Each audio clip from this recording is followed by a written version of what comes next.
Hello बच्चों, पिछले class में हम लोग पूर्ति फलन को समझे थे और पूर्ति फलन के हम लोग 2 पॉइंट को पढ़े थे।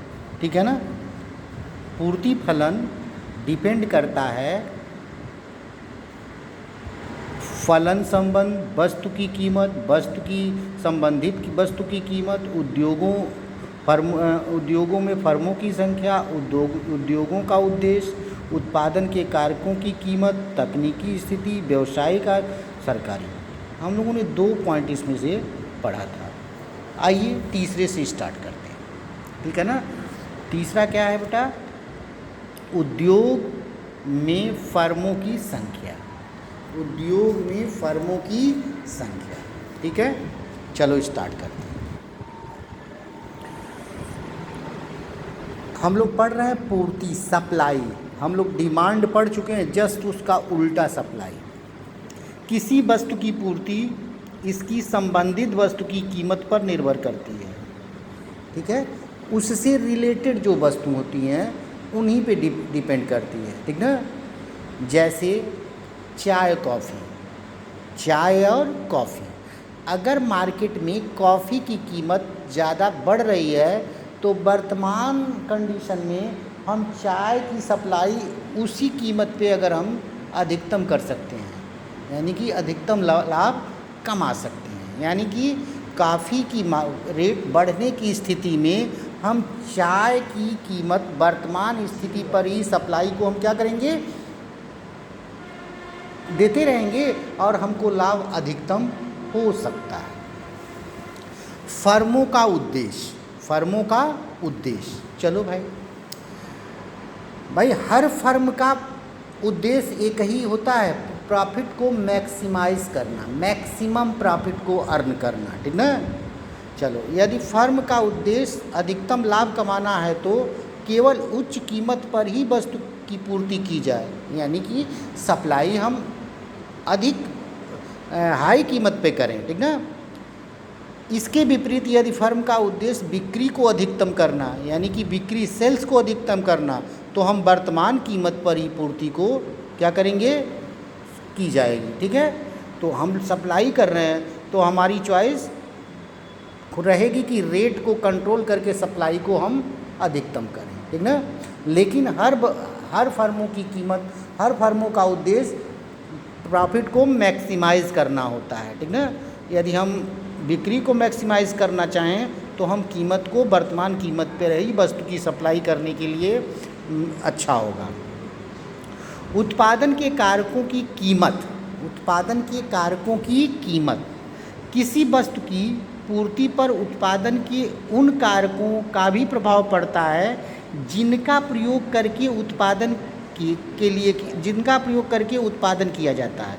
यानी कि हम लोग फिक्स कारक और वेरिएबल कारक पढ़े भी हैं ना बेटा, तो हम लोग कारकों का प्रयोग करके इनके उत्पादन को क्या कर सकते हैं, बढ़ा सकते हैं। ठीक ना। ठीक है, तो इनका भी प्रभाव पड़ता है, इन फैक्टर का, कारकों का उत्पादन पर प्रभाव पड़ता है। यदि उत्पादन के कारकों की कीमत कम होगी तो उत्पादन की कीमत भी क्या होगी, कम होगी। भाई कम होगी तो वस्तु कम ही कीमत में बन जाएगी। इसके अनुसार वर्तमान कीमत पर वस्तु की अधिक पूर्ति की जाएगी। यानी कि जब कीमत हमारे कंट्रोल में होगी तो सप्लाई हमारी अधिक होगी। इसके विपरीत यदि उत्पादन कारकों की कीमत बढ़ जाए, यानी कि बढ़ जाए, ठीक है, तो उत्पादन की लागत भी बढ़ जाएगी। ऐसी स्थिति में वर्तमान कीमत पर वस्तु की पूर्ति कम होगी। ठीक है भाई, कीमत बढ़ेगी तो पूर्ति कम होगी। कारक को पिछले चैप्टर में हम लोग कारक हमारे सामने आए थे, एक फिक्स और वेरिएबल। भाई फिक्स कारक मशीनरी, लैंड, ठीक ना, और वेरिएबल कारक लेबर।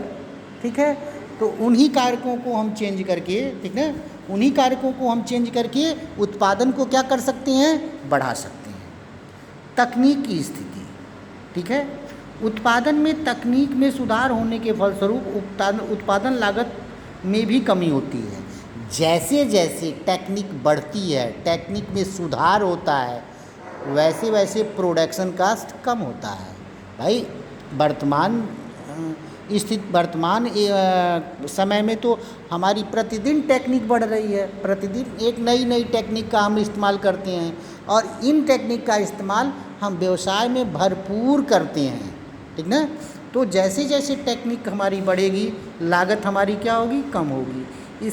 इसके फलस्वरूप वर्तमान कीमत पर वस्तुओं की अधिक पूर्ति की जाएगी, ठीक है। व्यवसायिक आशाएं, ठीक है ना बेटा। दो शब्द हमने इसमें प्रयोग कर दिया है, तेजड़िया और मदड़िया, ठीक है ना। बुलिश एवं बियरिश, इसको इंग्लिश में कर लो। दोनों स्टॉक एक्सचेंज के ये वर्ड हैं, ठीक ना। तेजड़िया, कोई तेजड़िया का मतलब it means not instrument, these are a person, ये व्यक्ति होते हैं।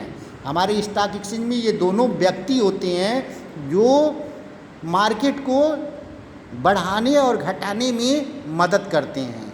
मतलब जिनको तेजड़िया मतलब आशा हम कर रहे हैं कि मार्केट बढ़ रहा है, अपना पैसा मार्केट में अधिक सोच रहे हैं कि अभी 2-3 दिन में हमारे शेयर की कीमत अधिक बढ़ जाएगी, तो हम पैसा उसमें डालते रहते हैं। यानी कि आशा हम कर रहे हैं कि वृद्धि होगी, तेजी आएगी, तो इस आशा में हम निवेश में वृद्धि करेंगे। यानी कि निवेश में वृद्धि की प्रवृत्ति दिखाई देगी और पूर्ति बढ़ने लगेगी, सप्लाई क्या होगी, बढ़ने लगी। हम किसी वस्तु का नाम नहीं ले रहे हैं, हम स्टॉक को भी वस्तुएं मानते हैं, शेयर को भी वस्तुएं मानेंगे, ठीक ना।